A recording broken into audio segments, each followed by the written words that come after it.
not televising the United States Senate. 30 years ago, the United States Senate began an experiment. And they began an experiment trying to reduce partisanship. They began an experiment trying to promote cooperation in Congress, trying to get people involved, trying to get people to trust them. And they started an experiment. They believed that televising themselves would make we the people say, maybe they're not all that bad. Maybe they are doing something for me. Maybe they are trying to benefit me. But I will never forget the day when I attended my first congressional hearing. And this was the day that I got to see this experiment in person for the very first time. And I was 19 years old 2 years ago. And I remember walking into this beautifully ornate building and being surrounded by all these powerful people, lobbyists and senators, media. And as I sat down and I watched the hearing go on, I was taken aback and I was shocked. And I kept thinking to myself, why are these people talking like this? Why are they showing up when it is just their turn to talk? And they sit down at the microphone, and they deliver these trite partisan messages, these great sound bites, real good fortune cookie little quotes. I thought, why are they doing that? They look like children. They're talking like children. And so I had an epiphany moment of sorts in the midst of this bewilderment. Because I was looking around the room and I was trying to take it all in. Everything was way over my head, so I had to focus on something else. And as I was looking around the room, I saw on the wall there were these cameras. And they were panning the room.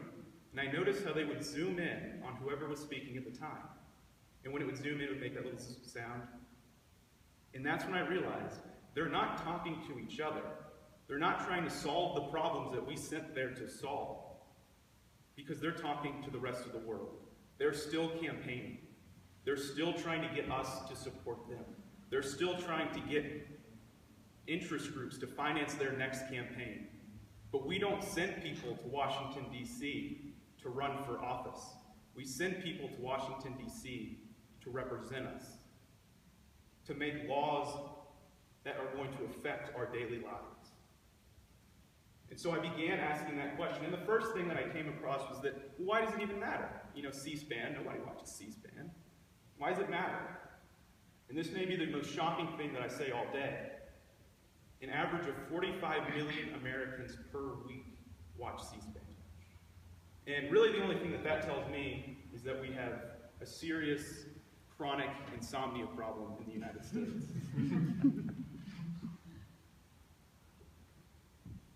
And so, let's see, oh, my back pocket, sorry about this.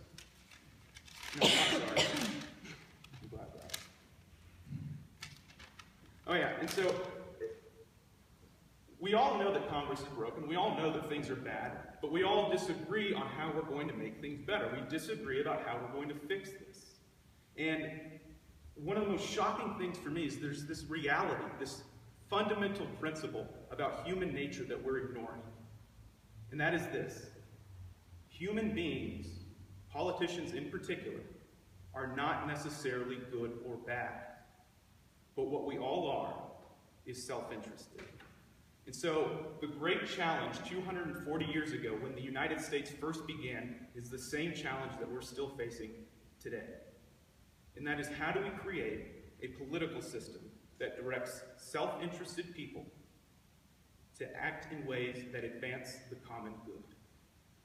Because politicians are going to do what is in their best self-interest. The question is, how do we get them to do what is in our interests? A few years ago, CNN posted a headline on YouTube, and they had recorded a C-SPAN video of a Senate debate. And it was a senior Republican senator and a senior Democratic senator. And they had a great conversation on the Senate floor. And they had a back and forth, and it was a genuine exchange. It was a real conversation. It wasn't partisan. They treated each other as friends and as colleagues, not as opponents and not as enemies.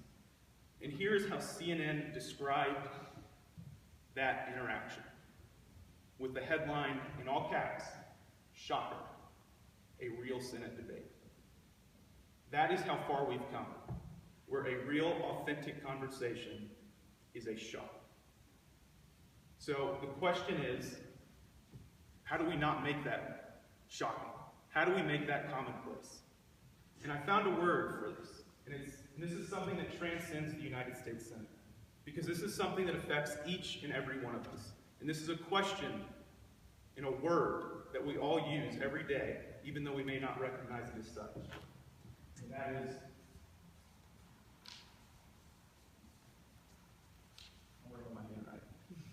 deliberation. This is a question that we all answer every day. And deliberation answers first and foremost this question. It answers the question, what should be? What should we do? What ought we do? What need we do to improve our circumstance, to improve our lives? We address this question in our daily lives. Who should I marry? What car should I drive? What major should I pick in college? What job should I have? How should I treat my children, discipline my children? Not me, but other people, right? We all ask that question, what should be? And there's a fundamental question that follows that, is what's possible? Those are the two questions that deliberation tries to answer. What should be and what's possible. The United States Senate used to be called the greatest deliberative body in the world, because its fundamental purpose is to answer this question. What should be? What laws should we pass to affect 320 million Americans? And so what I found are three tenets, three necessary requirements in order for there to be real, productive deliberation. Because what I found is that real, productive deliberation doesn't happen on national television. And as we're going to see, that's because it violates this principle of self-interest. But the first and foremost, most important tenet is a marketplace of ideas. Pretend like you can read that. A robust exchange of ideas. This is the principle that you can think out loud, that you can say something that might be stupid, that you can present an idea that you might not necessarily hold, but for the purpose of trying to answer that question, what should be, what is possible. Without a marketplace of ideas, we cannot have a productive government. We have this false sense of accountability, which is you are to go to Washington and defend what you have previously said, and do it uncompromisingly. Yet if we can't think out loud, if we can't have a legitimate back and forth exchange, we're never going to solve these problems. And so the following element is openness to change.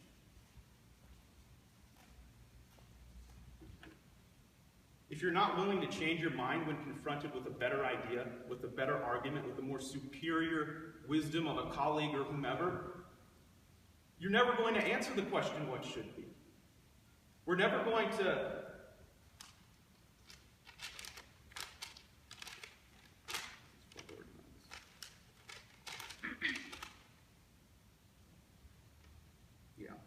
because let's think about for a moment how crazy this is. United States senators aren't allowed to change their mind. We hear this all the time in the private sector, right? That the greatest innovations come from bad ideas. The greatest innovations come from failures. And they come from a willingness to be wrong, and it's okay to be wrong. But the reality is, on national television, you can't be wrong. Not today, nor ever. And finally, and possibly most important, comedy. Usually when we think of the Senate, we think of comedy as in hilarious, but this is very different. This is the principle that you can disagree with someone without being disagreeable. That you can have a serious, deeply held belief that they are wrong, yet treat them with respect and treat them with dignity. Because in our own personal lives, the most daunting questions that we face, the most difficult circumstances that we get ourselves into, what do?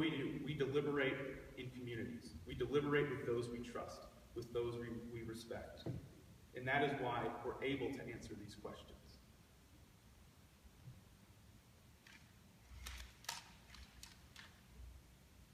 And this isn't easy. And that's very good that it's not easy. Because this should not be easy. You know, a comprehensive immigration reform bill or a multi-billion-dollar transportation highway bill, that's not easy. And that's good. It is a difficult process because we have this idea that if we turn the cameras off, that we're not going to know what our elected officials are doing, that we're going to lose touch with them, that we're no longer going to have that connection. But the reality is, if we turn the cameras off, we will still know exactly what's going on in our government. Because for the last 225 years, the Senate has released the transcripts of those deliberations the next day. But we don't like that as much, because that takes some effort. Because we might actually have to read the damn thing. We might actually have to look at the fullness of an argument, and not the sound bites on television. Because technology is a beautiful thing. It has connected us in ways that we never probably imagined. But for all the great advancements, no technology will ever come around that can replace the value of a face-to-face human interaction. It's almost cliche at this point of how much we talk about it. Put down your phones, put down your screens. Just be with that person. This is the same problem that faces the United States Senate. We don't think of them as real people, but they are. As one senator said, it's hard to berate someone on national television when you know the names of their children. Because I believe that this will restore our voice in our government. I believe that this will improve the representative nature of the United States Senate. Because today, when a senator goes to the Senate floor and delivers a rehearsed monologue, a rehearsed political speech to a room of empty chairs, I don't believe that that represents my interests. I don't believe that that represents any of our interests. But I do believe, and here's why it's so counterintuitive, but it makes so much sense, that this will improve the representative nature of the Senate by turning the cameras off. Because when we humanize the legislative process, when senators can see each other in more human ways, as colleagues and not as opponents, that is when our interests have a chance to be heard. That is when our voice can be represented.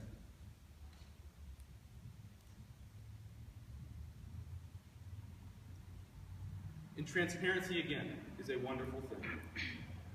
And if cameras just pulled back the curtain and showed us what all was going on, I would say that's great. Add more. But cameras have fundamentally changed what goes on behind that curtain, but not in a good way. In a way that we see today on national television, in a way that we're all frustrated with. Enough with the speeches, right? Because in the United States Senate, there is a recording studio where senators could give that same rehearsed speech to it, but instead of an empty room, they could give it in front of a camera. And they could send that back home to the constituents. They could send that back home to the interest groups. And they would give the exact same speech that they gave on the Senate floor. But why don't they do that? Because we have this notion that to see them on TV in that beautiful chamber, to see them there doing that, that is proof that they are working for us. Even if they gave the same speech in a recording studio. Because we would see that speech for what it is, inauthentic. It is all about self-interest. How do I stay in power? You stay in power by gaining more votes. You stay in power by rallying up those who can finance your next campaign.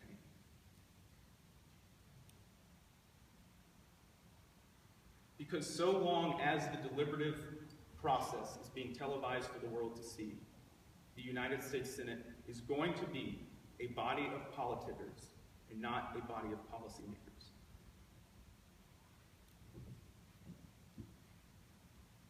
And it's easy today to be very frustrated and to want to give up at times. We all share that sentiment. But there's something beautiful about the American spirit. We have gone through revolutions, civil wars. We have gone to the gates of hell and back. But we have survived because the American spirit is resilient. Because we, the people, are resilient. And we face similar circumstances today. We are at this crossroads of how will we respond to this technological revolution. Will we try to replace the value of a face-to-face interaction with the facade of transparency? And it may seem daunting to try and implement these changes, but what's so beautiful about this idea of turning the cameras off, what's so beautiful about it is how practical it is. Here's what I mean.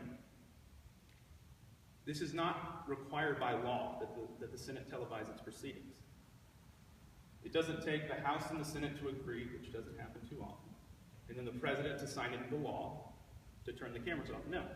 It doesn't take the Supreme Court to say, yeah, you can do that. No. It doesn't take a constitutional amendment.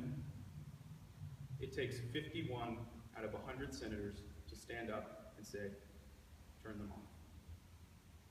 That is it. It could happen tomorrow. It could happen today. But that's not going to happen until we, the people, push them to do that. Because it's not in their best interests. It's not in their self-interest to stand up and say, get these cameras out. That's how you lose your job.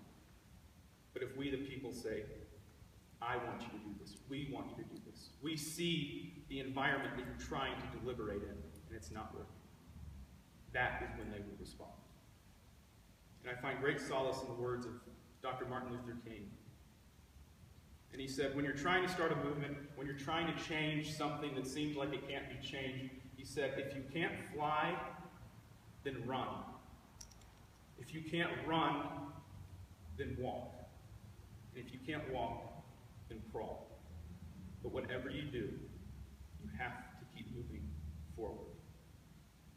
Given the challenges that our nation faces, it is time to challenge the status quo. And it is time to get the United States Senate moving forward. Thank you.